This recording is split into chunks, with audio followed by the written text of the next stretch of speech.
Hello friends, welcome to Kavish kit kitchen. இன்றைக்கி நம்ம வீடியோவில் என்ன பார்க்க போகிறோம் அப்படின்னா, பீக்கங்காய் வச்சு ஒரு சூப்பரான சாதத்துக்கும் சரி, இட்லி தோசைக்கும் சரி ஒரு அட்டகாசமான ஒரு பச்சடி தான் செய்ய போகிறோம். அதாவது தக்காளி பச்சடி நம்ம கேள்விப்பட்டிருக்கோம், கத்திரிக்காயில் பச்சடி செஞ்சுருப்போம் இல்லையா. இது பீக்கங்காயில் பச்சடி செய்ய போகிறோம். ரொம்ப ரொம்ப டேஸ்ட்டாக இருக்குங்க.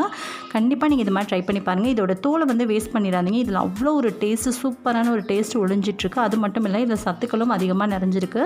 ஸோ இதை வச்சு நம்ம ஒரு துவையிலும் நம்ம ரெடி பண்ணலாம். இதை இன்னொரு வீடியோவில் நான் உங்களுக்கு செஞ்சு காட்டுறேன். வீடியோ ஃபுல்லாக இது கூடயே நம்ம ஜாயின் பண்ணோம் அப்படின்னா ரொம்ப லென்த்தியாகும், பார்க்கறதுக்கு ரொம்ப போர் அடிச்சிடும்.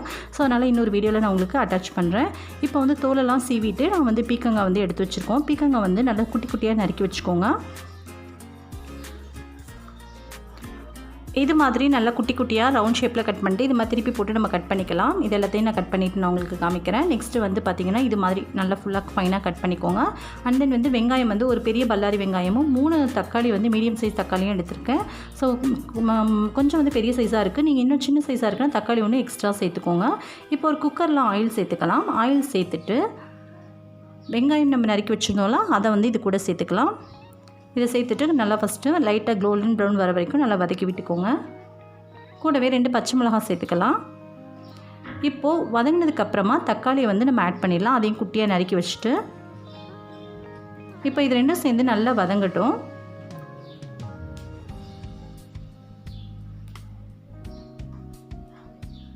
இப்போது நல்லா வதங்கியாச்சு பாருங்கள். நல்ல ஃபைனாக சாஃப்டாக வதங்கிடுச்சு தக்காளி. இப்போ நம்ம நறுக்கி வச்சுருந்தோம்ல பீக்கங்காய், அதை இது கூட சேர்த்துக்கலாம். இப்போ பீக்கங்காய் சேர்த்துட்டு ரொம்ப நேரம் வதக்கிடக்கூடாது. ரொம்ப நேரம் வதங்குச்சு அப்படின்னா அதில் உள்ள தண்ணியெலாம் வெளியில் வர ஆரம்பிச்சிடும். ஸோ அப்போ தண்ணி சுண்டிடுச்சுன்னா நம்ம விசில் வச்சு வேக வைக்க முடியாது. இது கூட தேவையான அளவு உப்பு சேர்த்துக்கோங்க. ரொம்ப நேரம் வதக்காமல் ஒரு 2 தடவை மட்டும் லைட்டாக வதக்கி விட்டுட்டு அதுக்கப்புறமா நம்ம விசில் போட்டு மூடி வச்சிடணும். கொஞ்சமாக தண்ணி சேர்த்துக்கோங்க. தண்ணி சேர்க்காமலும் வேக வைக்கலாம்.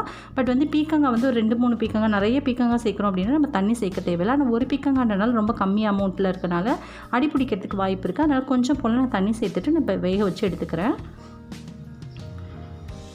ஒரு 3 சவுண்டுக்கு அப்புறம் நான் வேக வச்சதுக்கப்புறம் எடுக்கிறேன் பாருங்கள். ரொம்ப நல்லா வெந்திருக்கு. இதில் தண்ணி வந்திருக்குன்னா அந்த தண்ணியை வேறு இதில் இருத்துட்டு அதுக்கப்புறமா கடைஞ்சோன்னா நல்லா கடையலாம். பட் நான் இப்போ கடைஞ்சி பார்க்குறேன். கடையிறப்போ பார்த்திங்க அப்படின்னா நல்லா கடைய வரல. ஸோ இதில் உள்ள தண்ணியை வேறு இதில் நான் மாற்றிட்டு அதுக்கப்புறமா கடையிறேன். இது மாதிரி வேறு பாத்திரத்தில் நம்ம இது மாற்றிட்டு நம்ம கடைஞ்சிக்கலாம். இப்போது இது நல்லா கடைஞ்சிட்டு அதுக்கப்புறமா அந்த தண்ணியை அது கூடயே சேர்த்துருங்க. அப்போ நல்லா ஃபைன் ஆகிடும். உங்களுக்கு இன்னும் நல்லா சட்னி மாதிரி வேணும் அப்படின்னு நீங்கள் நினச்சிங்க அப்படின்னா மிக்சியில் கூட நல்லா ஆற வச்சுட்டு மிக்சியில் கூட ஒரு ஓட்டி எடுத்துக்கோங்க.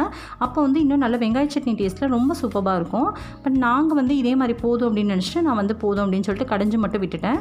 இப்போ எண்ணெய் ஊற்றி தாளிச்சிக்கலாம். கொஞ்சம் கடுகு, கடலைப்பருப்பு, ஒரே ஒரு வரமிளகாவை 2ஆக கிள்ளி வச்சுருக்கேன். அண்ட் தென் கொஞ்சம் போல் கருவேப்பிலை, இதை 3ஐயும் நம்ம 4ஐயும் சேர்த்துட்டு நல்லா வறுத்து விட்டுக்கலாம். இப்போ தாளிச்சதை நம்ம ஏற்கனவே கடைஞ்சி வச்சுருக்கோம்ல மத்து போட்டு, அந்த இதில் இதை நம்ம கொட்டிட வேண்டியதான். இப்போ கொட்டிட்டு இதை நல்லா கலக்கி விட்டுக்கோங்க. அவ்வளோதான், நம்மளுடைய பீக்கங்காய் பச்சடி சூப்பராக தயாராகிடுச்சுங்க. இது சப்பாத்திக்கு ரொம்ப ரொம்ப அட்டகாசமாக இருக்கும்.